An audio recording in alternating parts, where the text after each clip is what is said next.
Hello everyone, this is Adlan Fella, Chief Analyst at Maravidis, a boutique wireless infrastructure analyst firm.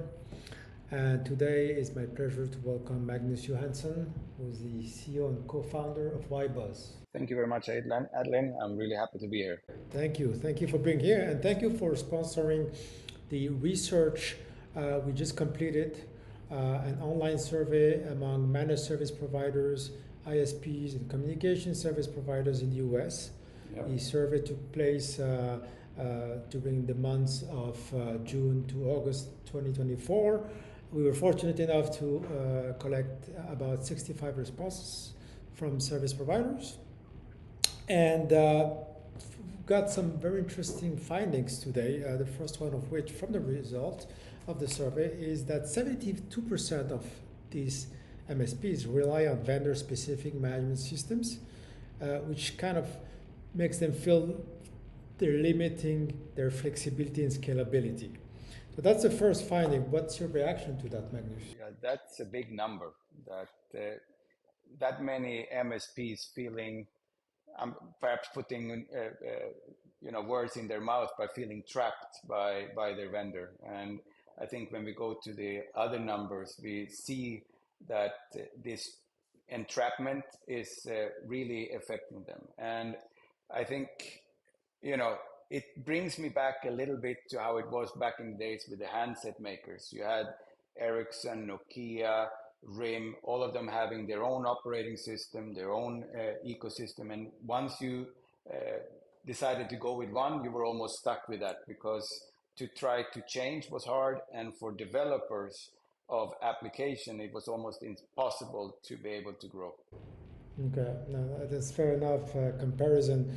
The second striking finding from the survey is that 65% of MSPs find their current platform to be either too expensive or too complex to maintain. It's quite a high number. These guys are having a hard time with their platforms.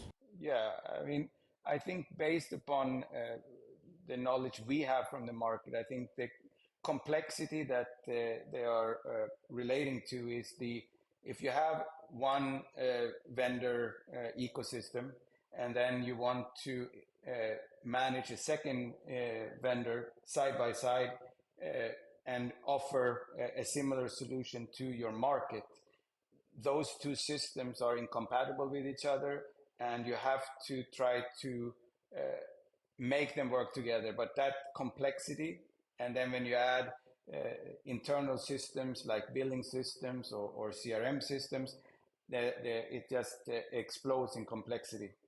So I can see that then relates to higher costs as well. Okay, moving on with other key findings here. Despite 63% of these organizations investing between $200,000 and $500,000 a year in management software customizations and integrations, one third still struggle to achieve a unified management interface across multiple vendors. So essentially, these MSPs are throwing in a lot of money for R&D, and they're still not solving their at least not reaching their technology goals here. Right. And I think in one hand, you could say MSPs are not software developer shops. They can have engineers on their staff to be able to understand, but in the end, if you are going to develop a software to try to manage multiple vendors, and you're a little MSP and you're, so to speak, competing with the lock-in vendors and their ecosystems, I think it's a losing race to both keep up with innovation and keep up with the changes. Mm. Yeah, on top of those complexities, MSPs are citing the lack of skilled personnel as a major inhibition to growth. Almost 40% of them have a hard time. I was speaking to one of them actually this week, and he told me they had opened up positions for over 6 months and they can fill them out.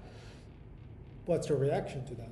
Yeah, I think that's it comes with the territory, because if it is that I am, as a software developer, is going to come into a little shop and try to solve this Gordian knot that trying to get all this complex system to work together. I think it's probably both hard to accept that role, and then I think a lot of that type of engineers are in software development groups and working there. So I'm not surprised, but I can say that the CEOs are feeling the pain. Yeah.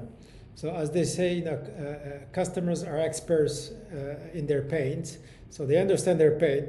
How can YBus help them address some of the top challenges we discussed? All right, so here it goes. So YBus, we were incorporated in 2015. We've been working on this problem and providing solutions actually for the last 8 years, but done it as a behind the scenes company. We are not actively selling directly to the market. We are enabling MSPs and telcos and equipment vendors to realize this panacea, I think you call it, the single pane of glass, the API agnostic and API first platform. And that is what we have built with our software called YBIP OS. And it is something that is deployed today with 10 of the largest US telcos through our reseller Ruckus. They have been working with us to create this white label integrated single pane of glass for their infrastructure to the telcos. Those are impressive milestones. How can people get to know more about you and your company? Absolutely. Please visit ybus.com and go to our registration, and there you will be able to both learn more about us, get white papers and this survey, and you would also be able to sign up for an introductory call with us and let us show you both in a demo and to talk to you about your pain and see how we can help you solve your vendor lock-in issues. Great. So that's all for today, folks. Again, be happy to get your comments and inputs on the survey. And thanks for listening today. Thank you very much.